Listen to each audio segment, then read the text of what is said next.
George Lucas was part of the early 70s New Hollywood. He and his movie directing friends were referred to as the movie brats. Martin Scorsese, Steven Spielberg, John Landis, Francis Ford Coppola, and Brian De Palma would all show each other early cuts of their films to get feedback from each other about what was working and what wasn't. Imagine that. Imagine taking feedback about your creative idea. Famously, Brian De Palma rewrote the Star Wars opening crawl for George because, as De Palma said at the time regarding George's original crawl, the crawl at the beginning looks like it was written on a driveway. It goes on forever. It's gibberish. It's good to have friends. So imagine being in a room with these legends of film, some of the greatest filmmakers of all time, and imagine explaining to them, that George's brilliant creative idea that you all gave advice on ended up in the hands of these people. No! God, please, no! No! Star Wars, please stop. Please stop making any more. We don't need more Star Wars. It was fun while it lasted. We had 3 great films, 3 odd films, and then a lot of garbage. Can't we all agree it's time to go home and just forget about this whole thing? But no, that's never going to happen. Disney's just going to keep grinding the bones on this dead corpse, trying to reanimate it back into life like some miracle second coming. Well, Star Wars ain't Jesus. It's not coming back to life anytime soon. And it's got to a stage where I can hardly talk about it anymore. I mean, what is there left to say? I still haven't finished reviewing Season 3 of The Mandalorian. I can't even bring myself to do that. Though, I will. But giving up's not Kathleen Kennedy's way. She's going to continue to force more diversity and female leads down our throat till we bloody choke. And every time they do, they're going to pretend it's the first time a female's ever done a thing in Star Wars. And of course, that'll make the little Disney shills go crazy, and they'll cheer at every announcement. Who would like to meet the Jedi Master? Whoa, whoa! A quick break to thank today's wonderful sponsor, Star Trek Fleet Command.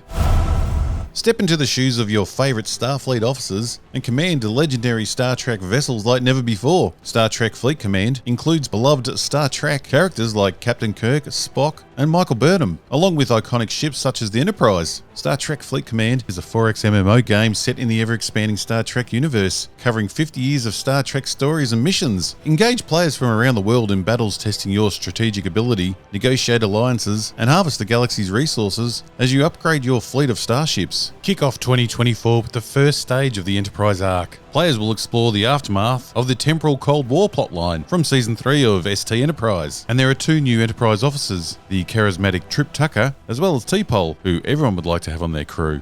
Agreed. And a brand new feature is Wave Defense, a new way for players to socially interact based on Wave Defense teams. Dive into seamless gaming, playable on both desktop and mobile devices. Enjoy the flexibility of gaming wherever you are, effortlessly switching between platforms while keeping your progress intact. Star Trek Fleet Command is free to play, and if you use my custom link in the description, or if you're on a desktop, scan my custom QR code, and you will receive a special starter pack absolutely free. And new players can use the promo code WARPSPEED to get the legend Captain James T. Kirk. Join millions of players and forge alliances, defeat your enemies, conquer territories, choose your faction, and explore new worlds on intergalactic missions with Star Trek Fleet Command. Some of the latest news is they're still pushing on with a trilogy of Rey films, as if 3 Rey films weren't enough. I'm all the Jedi. You sure about that? We've already had 3 bloody Rey movies and no one liked those. Why do we have to get more of that? Race. No! God! I mean, please give me more of a character that didn't earn any skills, didn't earn any love from the audience, and definitely didn't earn any interest in seeing more of her. No! God, please, no! No! But when these Rey films were announced at the end of last year at the Star Wars Celebration UK, what would you give to never go to that? Sounds like hell on earth. I'd rather go on that new biggest passenger ship in the world that's just been announced. And that looks like I'd want to top myself after a day. But that still looks like more fun than going to Celebration UK, where grown men get a little sprinkle of moisture in their underwear every time Kathleen Kennedy walks out on stage.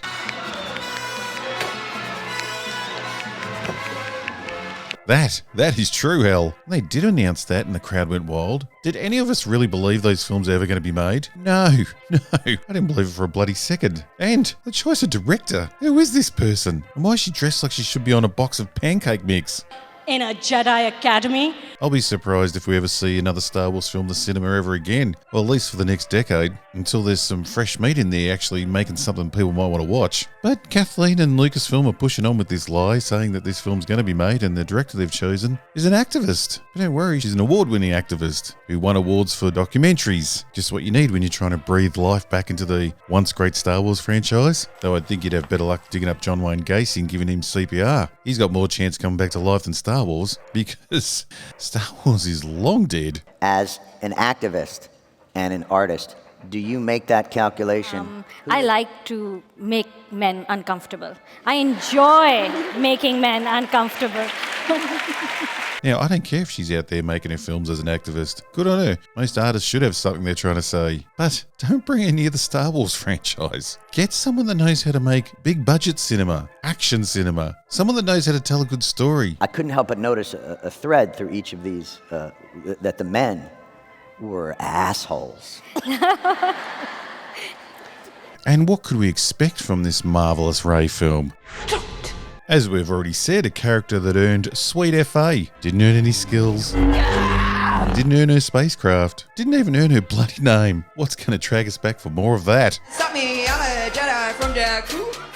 Well, I recently heard the wonderful Doomcock say that he'd heard in one script they were going to start the film by killing Rey. Now, I started listening at the word killing, and you had my full attention at the word Rey, but the chances of that, of the modern Lucasfilm killing a female lead, or giving her any obstacle at all, is fucking impossible. That the men were assholes.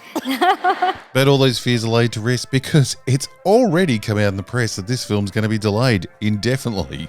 And at least with Rian Johnson, they strung it on for years. They didn't come out within a couple of months saying that it had been indefinitely delayed. Even Kathleen Kennedy now can't keep a straight face about the amount of bullshit she spreads, trying to divert attention away from how much money she's been losing down to Lucasfilm. I mean, the main diversion last year was meant to be the glorious Indiana Jones and the Dial of Destiny. I think the man in the hat is back. Let's hear it from Mads Mikkelsen and Phoebe Waller-Bridge. What the fuck is this piece of shit? It was meant to get everyone's attention away from Star Wars for a few months. But we saw how bad that film was, so just another huge bomb for Kathleen Kennedy. So if the Rey film's already dead in the water, sorry Daisy, I'm sure they'll fly out again next year and just announce it all over again. If that's dead in the water, what's their next brilliant idea to get us excited for the Star Wars refresh we need? Yes, nearly 5 years after the last film hit the cinemas, they've announced a Mandalorian Grogu movie. No. So what's more exciting than getting a film about a character whose TV series fucking crashed and burned in the 3rd season and shed viewers like a leper sheds skin? We just saw him get his balls cut off in season 3, his own show taken away from him, and finished on him sitting in his retirement home, still wearing his helmet I might add, and that's the guy we're meant to get excited about getting a film. No.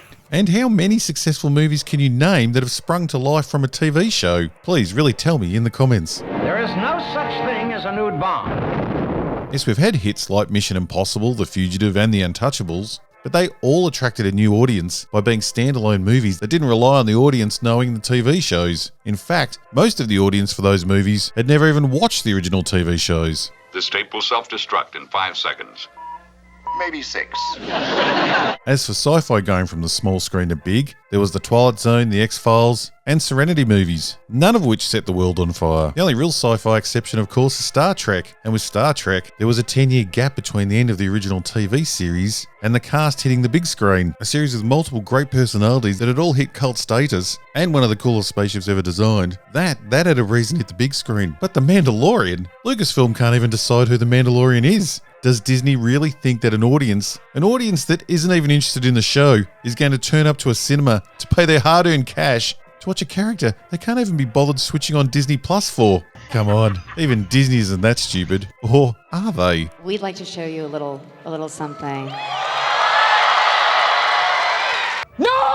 Yes, the move from small screen to big screen is rarely successful. That's why you will never see that Mandalorian film on the big screen. I will take any bet that if that film ever gets made, that it goes straight to Disney Plus. Because there ain't no way they're going to face the embarrassment of that film bombing at the pictures. Because Solo, a Star Wars story, is still haunting Kathleen Kennedy's every waking moment. So don't panic. We don't have to worry about the Rey films. We're never going to see those. And Mando's never leaving Disney Plus. So, what the fuck are they going to plan for the big screen? Well, if it was up to me, it'd be a merciful nothing at all.